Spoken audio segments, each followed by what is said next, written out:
क्या आप जानते हैं, एक वित्तीय वेब पोर्टल द्वारा किए गए अध्ययन से ये पता चला कि औरतें अपने जीवन काल में $15,000 से भी ज़्यादा खर्च सौंदर्य प्रसाधनों पर करती है।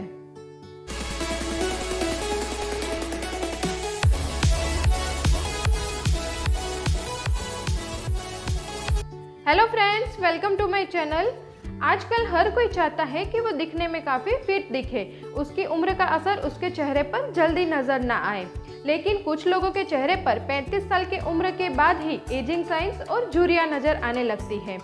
लेकिन अगर हम अपने खान पान में थोड़ा सा बदलाव लाएं और रोज़ाना योग और एक्सरसाइज करें तो हमारा शरीर तो फिट रहेगा ही, साथ में हमारा चेहरा भी लंबे समय तक जवान नज़र आएगा। क्योंकि रोज़ाना योग और एक्सरसाइज करने से शरीर में से विषैले तत्व बाहर निकलते हैं। तो आज मैं आपके साथ शेयर करूंगी आसन जो आपको लंबे समय तक जवान बनाकर रखेंगे। फ्रेंड्स, एजिंग के लक्षण देखें तो चेहरे पर झुर्रियाँ और फाइन लाइंस नजर आना, लटकी हुई त्वचा, रूखी, सूखी और खुजलीदार त्वचा, इलास्टिन और कोलेजन की कमी के कारण सुस्त त्वचा, पारदर्शी एपिडर्मिस और डर्मिस जिससे चेहरे पर नीली नसें नजर आना और हल्की सी चोट के गहरे निशान पड़ जाना वगैरह। फ्रेंड्स, एजिंग के कारण देखें तो कोलेजन की कमी, अल्ट्रावायलेट रेडिएशन के कारण, ऑक्सीडेशन के कारण, सूजन की वजह से हीलिंग प्रोसेस धीमा होने से, ग्लाइकेशन, स्मोकिंग के कारण, प्रदूषण के कारण, खराब डाइट प्लान की वजह से, खराब स्किन के रूटीन के कारण वगैरह हो सकता है। फ्रेंड्स, एजिंग के 4 प्रकार है: cellular ageing, metabolic ageing, hormonal ageing और बाहरी नुकसान। फ्रेंड्स, एजिंग को रोक तो नहीं सकते पर उसको धीरे कर सकते हैं घरेलू उपचार से, एंटी एजिंग फूड्स खा के, anti ageing skin care routine से, कॉस्मेटिक प्रक्रिया से और एक्सरसाइज और योग करके। साथ ही में कम से कम दिन में 6 लीटर पानी पिए जिससे शरीर में से विषैले तत्व बाहर निकले और त्वचा नमी वाली बनी रहे। हर घंटे के बाद छोटा सा 2 मिनट का ब्रेक ले और शरीर को स्ट्रेच करें जिससे ब्लड सर्कुलेशन बना रहे। मोबाइल और लैपटॉप का लंबे समय तक प्रयोग ना करें जिससे आंखों के चारों ओर गहरे निशान न पड़े। प्रतिदिन 6 से 8 घंटे की नींद लें जिससे आपको दिन भर स्फूर्ति का एहसास होगा। साथ में आप अपने आप को अंदर से जवां महसूस करें और पॉजिटिव थिंकिंग करें। फ्रेंड्स, सुंदर दिखने का एक अलग ही महत्व है, किंतु सुंदरता ऊपरी या बाहरी नहीं होती। एक स्वस्थ शरीर, शांत मन और हमेशा मुस्कुराता चेहरा सुंदरता की पहचान है, क्योंकि इससे आपका मनोबल और व्यक्तित्व दोनों बढ़ेंगे। तो आइए आसन शुरू करते हैं।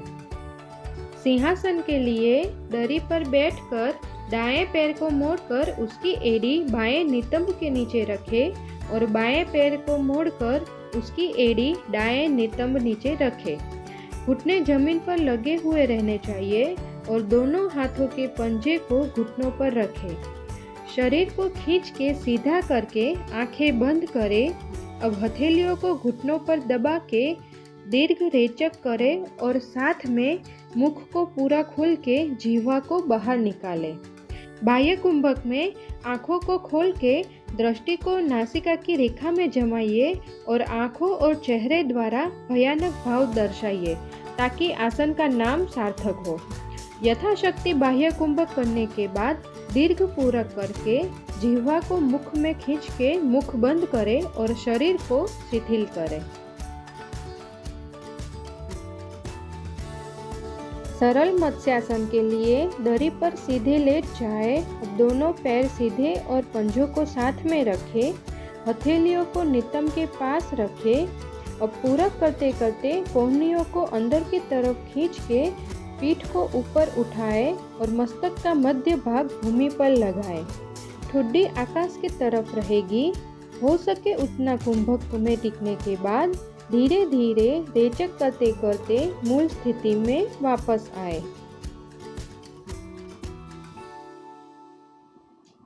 चक्रासन के लिए पीठ पर लेट जाए। अब एड़ियों को नितंब के पास लाएं और पैरों के पंजों को एक दूसरे से थोड़े दूर रखें।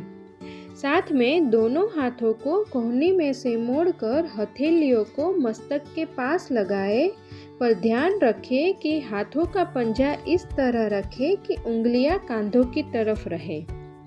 अब पूरक करते करते हाथ और पैरों पे वजन देके शरीर को ऊपर उठाए। हो सके उतना कुंभक में टिकने के बाद धीरे धीरे रेचक करते करते मूल स्थिति में वापस आए।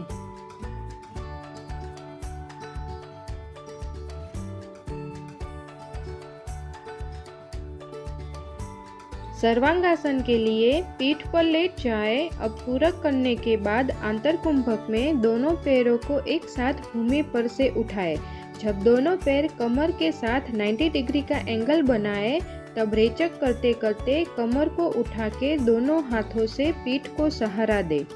पूरा शरीर कांधों पर आ जाएगा। अब पैरों को आकाश की तरफ सीधा खींचे। बाह्य कुंभक में ठुड्डी को छाती से दबाए। हो सके उतना टिकने के बाद धीरे धीरे पूरक करते करते मूल स्थिति में वापस आए।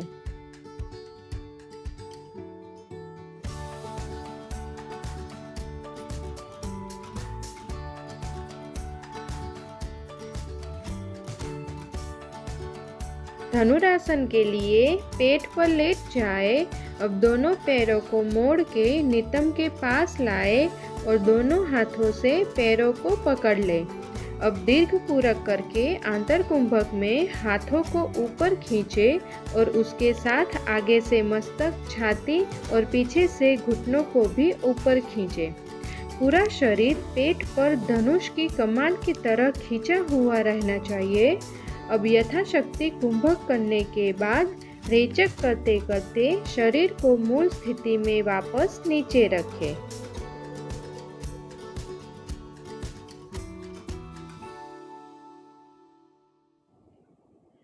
देवदूत आसन के लिए सीधे खड़े रहे।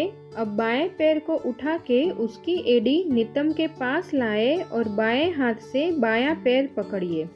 साथ में दाएं हाथ को मस्तक पर ऊपर उठाए।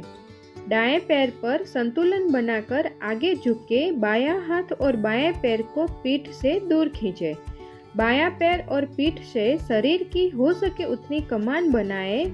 अब इस स्थिति में दीर्घ रेचक और पूरक करें और धीरे धीरे मूल स्थिति में वापस आए। ऐसे ही पैरों की स्थिति उल्टा के करें।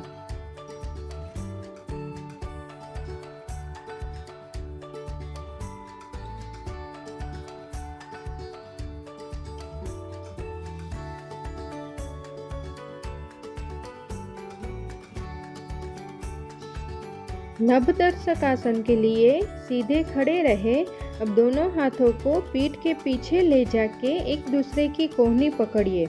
अब दोनों घुटनों को सीधा करके आगे की तरफ एक कदम रखें। शरीर का वजन दोनों पैर पर समान रखें। अब पूरक करते करते शरीर का ऊपर का भाग खींच के मस्तक को पीछे की तरफ करें और ठुड्डी को आकाश की तरफ उठाए। आंतर कुंभक में हाथों को पीठ पर दबाए और दृष्टि आकाश की दिशा में स्थिर करें। अब रेचक करते करते मूल स्थिति में वापस आए। ऐसे ही पैरों की स्थिति को उल्टा के करें।